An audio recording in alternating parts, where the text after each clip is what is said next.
ME MA 304 CNC Machines and Automation, Unit 2 Component of NC Machines, और सब unit 2.3 NC coding. NC coding में हम जो standard numerical control codes हैं उसके बारे में पिछले लेक्चर में हमने पढ़ा था, और लास्ट लेक्चर में हमने ISO numerical control code discuss किया था। मैंने पहले भी बताया है कि वर्ल्ड वाइड स्टैंडर्ड फॉर्मेट में होल पंच करने के लिए जो कोडिंग सिस्टम्स काम में लिए जाते हैं वो दो तरीके के हैं। पहला ISO न्यूमेरिकल कंट्रोल कोड, जो कि हम कल डिस्कस कर चुके हैं, और दूसरा जो है वो है EIA न्यूमेरिकल कंट्रोल कोड। आज हम EIA न्यूमेरिकल कंट्रोल कोड के बारे में पढ़ेंगे। EIA न्यूमेरिकल कंट्रोल कोड, यह electronic industries association, E for electronic, I for industries, A for association, यानी कि यह इलेक्ट्रॉनिक इंडस्ट्रीज एसोसिएशन द्वारा सजेस्टेड 7-बिट कोड है। 7-बिट कोड है और इसमें 8 ट्रैक का फॉर्मेट होता है, जिसमें 5th ट्रैक पैरिटी चेकिंग के लिए होता है। ये देखिए आप, ये फिगर है 2.4 और ये रिप्रेजेंटेशन है EIA यानी इलेक्ट्रॉनिक इंडस्ट्रीज एसोसिएशन का स्टैंडर्ड न्यूमेरिकल कंट्रोल कोड के जिसके हिसाब से पंचिंग होती है। तो इसमें आप देख लीजिए, ऊपर की जो लाइन है उसमें 8 कॉलम लिखे हैं, 1 2 3, 3 के बाद F है, F के बाद 4 है, 4, देन P, फिर 6 7 8। तो इसमें जो वो होगा होल पंचिंग होगी डाटा की, वो 7-बिट में होगी, यानी 1 2 3 4 6 7 8 में होगी। इसमें आप देखिए कि 7-बिट कोड है, लेकिन इसमें ट्रैक 8 है, ट्रैक 8 है, और कोडिंग जो होगी वो 7-बिट पे होगी, 7 में होगी। तो 8वें का क्या होगा, आप ये देखिए कि चौथी कॉलम के बाद P लिखा हुआ है, तो ये जो 5वां ट्रैक है ये पैरिटी चेकिंग के लिए होता है। अगर अपन देखें ISO में, तो ISO में पैरिटी चेकिंग का P कोड कहाँ होता है, ये देखिए आप, ये ISO है। तो इसमें पैरिटी चेकिंग सब कहाँ हो रही है, सबसे लेफ्ट कॉर्नर में। 7 के बाद आपको 1 2 3 F, 4 5 6 7 देन P, यानी 7वें के बाद जो लास्ट का जो ट्रैक है लेफ़्ट साइड में वो P पैरिटी चेकिंग है। तो ये एक फ़र्क होता है कि इसमें 7 ट्रैक के बाद जो लेफ़्ट साइड का ट्रैक बचा वो पैरिटी चेकिंग के लिए, जब ये ISO में। और जब हम इसको कंपेयर करते हैं EIA में, तो EIA में देखिए 1 2 3, 3 के बाद F, F के बाद 4, 4 के बाद जो 5वां ट्रैक है उस पर लिखा हुआ है P। तो इसमें 5वां ट्रैक पैरिटी चेकिंग के लिए होता है। ये एक इनमें फ़र्क है। इसमें बीच में अगर आप देखेंगे EIA में 1 2 3 के बाद F लिखा है। F क्या है, मैंने कल भी बताया था, ये उसके अंदर शामिल नहीं होता कोडिंग के अंदर होल पंच करने में। ये फीडिंग ट्रैक है, मतलब यहाँ पे होल कटे होते हैं और इसकी सहायता से पेपर टेप आगे सरकता है। सेम चीज़ ISO में भी यही है कि 1 2 3 के बाद F है, और F के अंदर जो होल है वो टेप को आगे सरकाने के लिए काम में आता है। ये दोनों में सेम है। फ़र्क एक तो ये आ गया पैरिटी चेकिंग का। EIA में चौथे के बाद जो 5वां ट्रैक है वो पैरिटी चेक है, और ISO में 7वें के बाद जो 8वां ट्रैक है वो पैरिटी चेक है। तो अपन बात कर रहे हैं EIA की।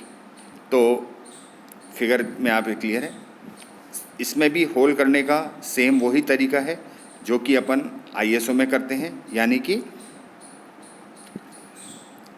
पंच पेपर टेप पर जो डेसिमल वैल्यू आपको रिप्रेजेंट करनी है, दिखानी है, तो आप उसका डेसिमल इक्विवेलेंट निकालना पड़ेगा बाइनरी के अंदर। यानी उसका जो बाइनरी इक्विवेलेंट निकलेगा उस डेसिमल वैल्यू का, उसके अनुसार जहाँ पे 1 1 आएगा उस जगह पे अपन उस ट्रैक में जहाँ पे 1 1 है डिजिट में, बाइनरी डिजिट में, वहाँ पे अपन होल पंच करेंगे और 0 को अपन होल पंच नहीं करेंगे। तो इसमें पंच पेपर टेप पर डेसिमल इक्विवेलेंट और उसका बाइनरी रिप्रेजेंटेशन इस फिगर में 2.4 में दिखाया गया है कि EIA में कैसे होल पंच होगी या कोडिंग होगी। बाकी आगे की चीज़ वही सेम है।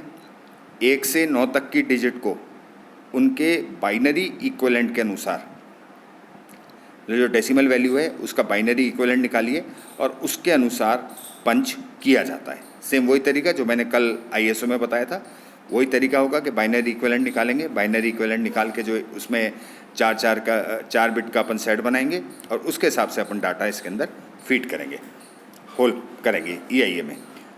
अब इसमें 1 से 9 तक की डिजिट को तो उनके बाइनरी इक्विवेलेंट के अनुसार पंच कर लेंगे। फ़र्क कहाँ आता है यहाँ पे? दूसरा फ़र्क क्या है? अल्फ़ाबेट कैरेक्टर्स को अगर अपन उसकी बात करें ISO की, ठीक है, ISO में अल्फ़ाबेट कैसे आप वो करते हैं, याद है? ISO न्यूमेरिकल कोड में, ISO न्यूमेरिकल कोड में अपन क्या करते हैं कि अपन कोई भी अल्फ़ाबेट को करना है तो उसको ट्रैक 7 में एक होल ज़रूर करते हैं, जिससे कि मशीन ये समझ ले कि ट्रैक 7 में अगर होल हुआ है तो उसको अल्फ़ाबेट ही पढ़नी है। यहाँ पे वो सिस्टम थोड़ा सा चेंज होता है EIA में ISO से। इसके अंदर क्या होता है कि अल्फ़ाबेट कैरेक्टर्स को 3 ग्रुप में डिवाइड किया गया है। Alphabetic characters are divided into 3 groups, 3 group में डिवाइड किया गया है। A से लेके I तक, यानी A B C D E F G H I, ये जो 9 डिजिट हैं, इनके लिए इन डिजिट के हिसाब से उसका बाइनरी इक्विवेलेंट बनाना है, उसके अनुसार तो आपको करना ही है। और ट्रैक 6 में एक होल पंच करना है। तो ट्रैक 6 में अगर आप एक होल पंच कर रहे हैं तो मशीन ये समझेगी कि आप A से I तक का कोई अल्फ़ाबेट कैरेक्टर आपने पंच उसको रीड करना है। अब वो कैरेक्टर क्या है? A है, Z है, A है, D है, G है, H है या I है, वो उसके बाइनरी इक्विवेलेंट के अनुसार वो मशीन उसको रीड कर लेगी। तो ट्रैक 6 में अगर आप होल पंच कर रहे हैं तो इसका मतलब कोई अल्फ़ाबेट है आपका A से I का बीच में, जिसको आपने वहाँ पे रिप्रेजेंट किया है। ये हुआ पहला ग्रुप। दूसरा ग्रुप बनता है J2R। अगर अपन अल्फ़ाबेट देख रहे हैं ना ABCD, तो A से I का पहला ग्रुप और J से लेके J K L M N O P Q R। तो J से R के लिए इनके बाइनरी इक्विवेलेंट के अनुसार तो आपको होल करना ही है, उसके अलावा ट्रैक 7 में होल पंच करना होता है। ये देखिए, इसमें जो आप देख रहे हो ट्रैक 7 में कुछ होल पंच हुए हैं, तो ये आप देख लीजिए J K L M लंबाई में जहाँ पे कैरेक्टर सिंबल लिखे हुए हैं, तो J K L M से लेके R तक ये 7 नंबर ट्रैक में होल पंच है। तो अगर 7 नंबर ट्रैक में कोई होल पंच है तो इसका मतलब क्या है कि आपको कोई अल्फ़ाबेट पढ़ना, मशीन को पढ़ना है, और जो कि J से R के बीच में है। और क्या है वो उसके बाइनरी इक्विवेलेंट के अलावा इक्विवेलेंट के अनुसार आपने जो दूसरी जगह फर्स्ट सेकंड थर्ड फोर्थ में जहाँ पे भी आपने होल किए हैं वो उससे उसकी डिसाइड होगा कि वो J है, K है, L है, M है, क्या है। और अल्फ़ाबेट का जो तीसरा सेट इसमें बनता है वो बनता है S से Z, S T U V W X Y Z। S से Z के लिए इसके बाइनरी इक्विवेलेंट निकाल लीजिए और उसको तो उस जगह होल करना ही है, लेकिन वो चीज़ें जो होंगी आपकी, वो आपको अगर आप वहाँ पे होल करोगे, ठीक है, तो वो आपका होगा ट्रैक 6 में। समझे? A से I तो किस में जाएगा? 6 और 7 में, पहला ग्रुप के अगर कोई भी अल्फ़ाबेट है 6 से 7, 6 ट्रैक और 7 ट्रैक में आप जब होल करेंगे जब आपको A से I का कोई अल्फ़ाबेट शो करना है। और अगर आपको J2R करना है अल्फ़ाबेट तो उसके लिए ट्रैक 7 तो आएगा ही, प्लस उसका बाइनरी इक्विवेलेंट जहाँ होना है वहाँ होल पंच होंगे। इसी तरह S to Z में आप क्या करेंगे? कि ट्रैक 6 में आप केवल होल करेंगे तो मशीन ये समझ जाएगी कि एस से जेड के बीच की कोई अल्फ़ाबेट पढ़नी है। अब वो अल्फ़ाबेट क्या है, तो वो उसके बाइनरी इक्विवेलेंट के अलावा के अनुसार आपने जहाँ भी होल पंच किए वो उसको लेगा। अगर कोई चीज़ डिलीट करनी है तो उस डिलीट करने के लिए उस रो के प्रत्येक होल में, प्रत्येक ट्रैक में होल करने होते हैं। तो अगर प्रत्येक ट्रैक में होल है तो इसका मतलब वो चीज़ डिलीट है। तो ये चीज़ें थी EIA यानी इलेक्ट्रॉनिक इंडस्ट्रीज एसोसिएशन का न्यूमेरिकल कोड सिस्टम के जिसके अनुसार से होल होती है। अब इसमें नेक्स्ट चीज़ जो आती है वो आती है पैरिटी चेकिंग। ISO और EI कोडिंग सिस्टम में एक ट्रैक पैरिटी चेक के लिए रिजर्व होता है। मैंने बताया ना अभी, पैरिटी चेक के लिए एक ट्रैक रिजर्व होता है, चाहे वो ISO हो या EI हो। अगर अपन देखें ISO में तो मैंने बताया 8वां ट्रैक ISO में, ये फिगर है 2.3 ISO न्यूमेरिकल कंट्रोल है, तो इसमें 7 के बाद आप देखिए P लिखा हुआ है। तो ISO में तो 8वां ट्रैक जो है वो पैरिटी चेकिंग के लिए है। और अगर अपन देखें EIA में 4 के बाद जो ट्रैक आ रहा है वो P आ रहा है, उसके बाद 6 आ रहा है। तो यानी 5वां ट्रैक जो है जहाँ पे P लिखा है 5वें ट्रैक में, ये पैरिटी चेकिंग के लिए है। अब पैरिटी चेकिंग क्या है? एरर चेकिंग करने के लिए पैरिटी ट्रैक, जो वो लाइन कॉलम बना हुआ ना, पैरिटी ट्रैक एक डिवाइस है जो कि यह सुनिश्चित करता है कि टेप की पंचिंग सही तरीके से हुई है। अब दोनों में फिर अपन देख लेते हैं फ़र्क क्या आ रहा है। 2 कोड चल रहे हैं, ISO और EIA। तो पहले बात करते हैं ISO।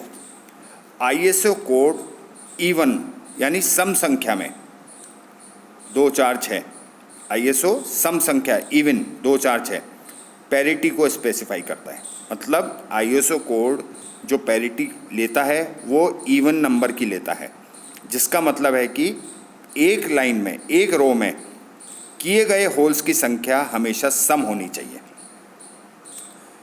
ISO code even sum parity को स्पेसिफाई करता है, जिसका मतलब है कि प्रत्येक रो में किए गए होल्स की संख्या सम होनी चाहिए।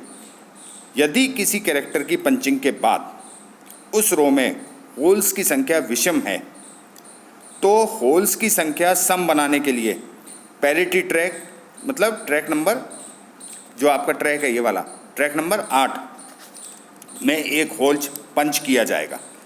पहले कब आपने सारा अपनी होल उसकी बाइनरी इक्विवेलेंट निकाल लिए, आप चल रहे हो ISO में चल रहे हो, आपने किसी डिजिट को डालना था, उसके वो बनाया, बाइनरी इक्विवेलेंट बनाया, उसके हिसाब से जो होल हुए वो बने 3। ISO में आप काम कर रहे हो। ISO क्या कहता है कि किसी भी रो में होलों की कुल संख्या सम होनी चाहिए, इवन होनी चाहिए। तो 3 है तो इसका मतलब गलत है। तो उस केस में उसको अपन को सम बनाने के लिए, इवन करने के लिए अपन क्या करेंगे, पैरिटी का जो P वाली जो रो है, कॉलम है, इसमें एक होल कर देंगे। उससे कोई मतलब, केवल ये होना चाहिए कि सम संख्या जो है वो हो गई। तो जिसका मतलब है कि प्रत्येक रो में किए गए होल्स की संख्या सम होनी चाहिए। यदि किसी कैरेक्टर की ISO में यदि किसी कैरेक्टर की पंचिंग के बाद उस रो में होल्स की संख्या विषम ऑड है तो होल्स की संख्या सम बनाने हेतु पैरिटी ट्रैक 8 में एक होल पंच किया जाएगा, जिससे कि उस रो में होल्स की संख्या जो है वो सम हो जाए, इवन हो जाए। अब देखिए क्या हुआ कि यदि टेप रीडर मशीन जो है, जो टेप को इसको रीड कर रहा है, वो अपन आगे देखेंगे टेप रीडर्स कौन कौन से होते हैं। यदि टेप रीडर ISO सिस्टम में किसी रो को रीड कर रहा है, आपने अपना कार्ड लगा दिया, पेपर टेप लगा दिया, टेप रीडर ने उस टेप को रीड करना शुरू किया और उसको उसके होल्स की संख्या ऑड मिली, मतलब उसमें 3 थे, 1 था या 5 ही होल किए हुए, तो मशीन रुक जाएगी और ऑपरेटर को गलती कन्वे हो जाएगी कि भैया इस रो के अंदर जो होल हुए हैं वो सम नहीं है, वो विषम संख्या में 3 है, 5 है या 1 है। तो उस वक़्त फिर आपको करेक्ट करना पड़ेगा, सम बनाना पड़ेगा, तब मशीन वापस काम करेगी। तो ये होता है पैरिटी चेकिंग। इसी तरीके से EIA कोडिंग के अंदर ISO तो क्या कर रहा है, सम संख्या की पैरिटी चेक कर रहा है। EIA coding odd parity specify करता है, यानी विषम। EIA क्या कहता है कि किसी भी रो में कुल जो होल हैं वो हमेशा विषम संख्या में होने चाहिए, ऑड होने चाहिए। तो अगर होल होने के किसी डिजिट को डालने के बाद आपके पास अगर उस लाइन में होलों की संख्या सम हो गई तो आपको जो 5वां ट्रैक है पैरिटी वाला P वाला, उसमें एक होल करना पड़ेगा जिससे कि संख्या विषम हो जाएगी। और इसमें ट्रैक नंबर 5 जो है वो पैरिटी ट्रैक कहा जाता है। ये जो चीज़ है ये पैरिटी चेकिंग कहलाती है।